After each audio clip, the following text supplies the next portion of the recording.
viens de découvrir le jeu de cartes à jouer One Piece, mais tu ne sais pas par où commencer, ni comment jouer? Pas de panique. En quelques minutes, je vais t'expliquer toutes les règles pour lancer ta première partie. Les fondamentaux, les différentes cartes que tu pourras rencontrer, les différents effets, le tout en étant très détaillé et également accompagné de phases de gameplay afin d'en comprendre tous les détails. On lève l'encre et c'est parti. Commençons tout de suite par le but du jeu. One Piece est un jeu qui se joue en 1 contre 1. Le but du jeu est simple. Réduire les points de vie de ton adversaire à 0 et lui porter ensuite un coup de grâce. Tu arrives en attaquant avec tes personnages ou tes leaders. Il existe une autre condition de victoire dans le jeu qui consiste à ce que votre adversaire arrive à la fin de sa pioche. Dans les faits, 2 adversaires vont s'affronter au travers de leurs cartes leader qui vont les représenter et le nombre de vies sera inscrit en bas à droite de la carte. Attardons-nous maintenant sur les différents types de cartes présentes dans le jeu. Commençons par la carte leader, qui est la pièce maîtresse de ton deck. Chaque joueur doit posséder un seul leader. Celui-ci définit ton nombre de points de vie de départ, qu'on appelle également life, et que tu peux retrouver avec le chiffre en bas à droite de la carte. Il définit également les couleurs des cartes que tu peux jouer au sein de ton deck. Par exemple, un leader rouge ne peut jouer que des cartes rouges. Ton leader possède également un effet spécial qui va dicter toute la synergie ainsi que le style de jeu de ton deck. Chaque leader possède également des points de puissance qui vont lui permettre d'attaquer comme les cartes personnages.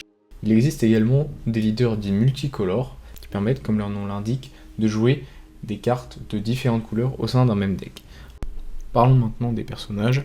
Ce sont ces cartes qui vont vous permettre d'attaquer, de défendre ou d'appliquer certains effets en fonction de ceux présents sur la carte. Chaque personnage possède un coup, que l'on peut voir en haut à gauche de la carte, des points de puissance et, comme dit précédemment, des capacités spéciales. Le coup représente le nombre de dons que vous devez payer pour jouer une carte, la puissance indique sa force d'attaque et ou de défense. Nous avons ensuite les cartes de type événement, qui sont des cartes actions que tu joues directement depuis ta main, qui ont toujours un coût en donne, et dont l'effet est résolu immédiatement. Ça permet soit de renforcer ton attaque ou ta défense en augmentant les points de puissance, ou alors te permettre d'aller piocher de nouvelles cartes. Nous avons par la suite les cartes de type terrain, ou stage en anglais, qui sont des cartes qui vous octroient des bonus permanents tant que la carte reste sur le terrain. On ne peut en avoir qu'un seul en jeu à la fois. Enfin, nous avons les dons. Les dons sont au cœur du jeu et constituent ta ressource principale.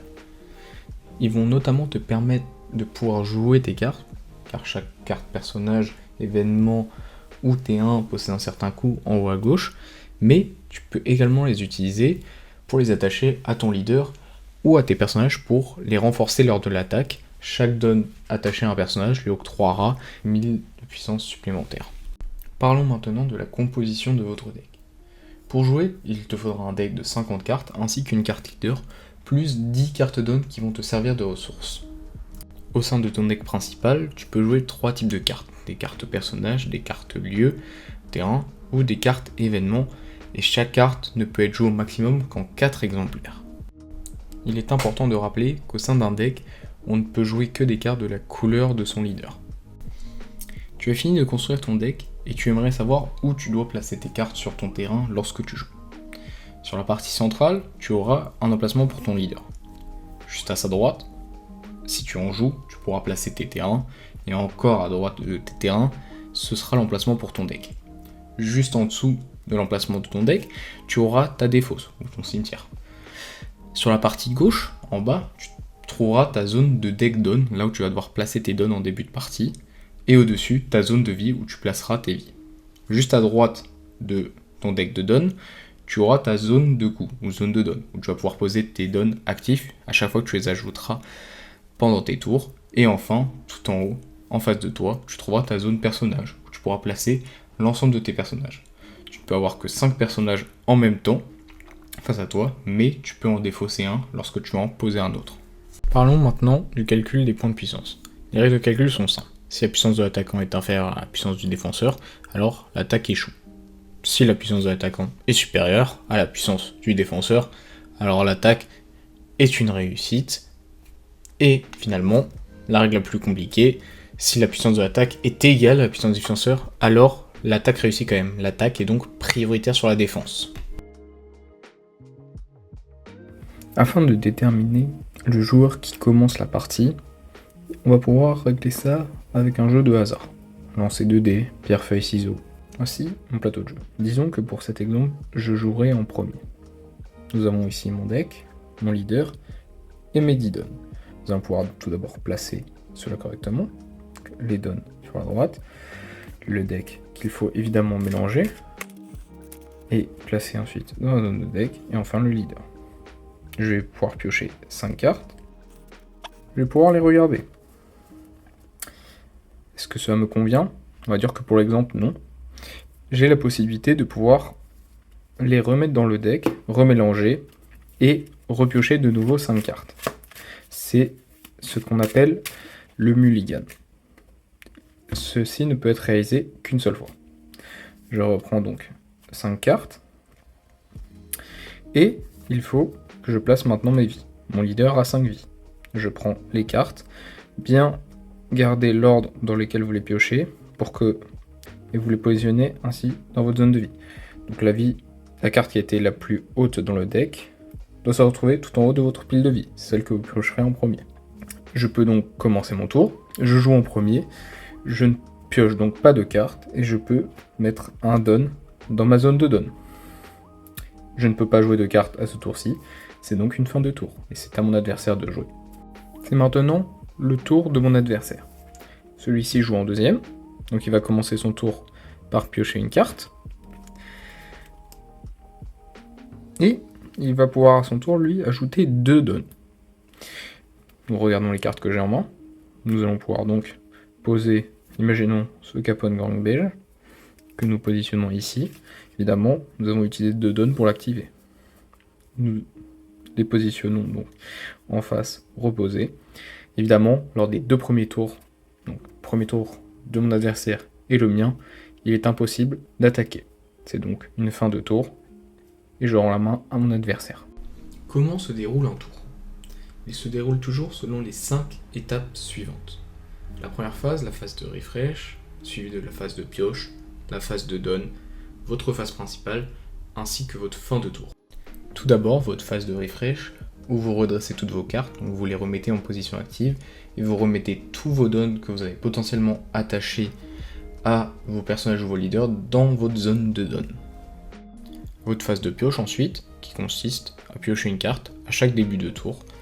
Seule petite exception, lors du premier tour, le joueur qui commence ne pioche pas de cartes. Ensuite, la phase de don, qui consiste à ajouter 2 cartes don depuis votre deck don sur votre zone de coup. Encore une fois, petite exception, le joueur qui commence, lors de son premier tour, n'en ajoute qu'un au lieu de 2. Vient ensuite la phase la plus importante, la phase principale. C'est là que tout va se passer. Vous pouvez utiliser vos dons pour jouer des cartes, vous pouvez également jouer des cartes événements, activer des terrains, ou bien même attacher vos dons à vos personnages ou à vos leaders pour attaquer. Les personnages posés ne peuvent pas attaquer le tour où ils sont posés, sauf pour certaines exceptions, notamment ceux qui possèdent un effet rush ou initiative que nous verrons plus tard. Et enfin, une fois que tu as effectué toutes les actions que tu voulais pendant un tour, tu peux terminer ton tour et ce sera à ton adversaire de jouer. C'est le tour de votre adversaire. Il vous attaque et vous vous demandez ce que vous pouvez faire.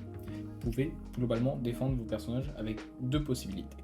Soit si vous avez un bloqueur, vous pouvez bloquer n'importe quelle attaque et rediriger cette attaque sur ce personnage, ou vous pouvez utiliser ce qu'on appelle des contres ou counters, qui se trouvent sur certaines cartes que vous avez dans votre main, ici en l'occurrence plus de 1000, et vous pouvez vous défausser de ces cartes pour augmenter la puissance temporairement pendant cette bataille d'un de vos personnages attaqués.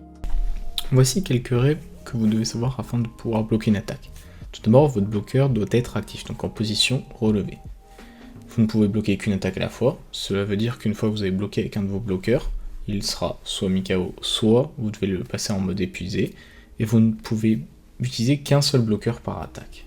Si on prend l'exemple juste avant, imaginons que le leader Kid a 7000 de puissance attaque Malvida, je peux bloquer soit avec mon Mihawk, soit juste défausser un plus 2000 et un plus 1000.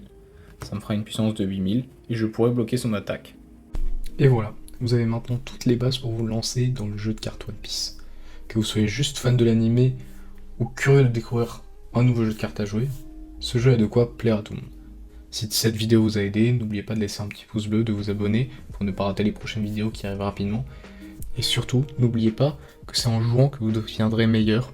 On verra très prochainement comment on peut jouer sans être obligé de devoir se déplacer dans une boutique. On se revoit sur Grand Line. Ciao.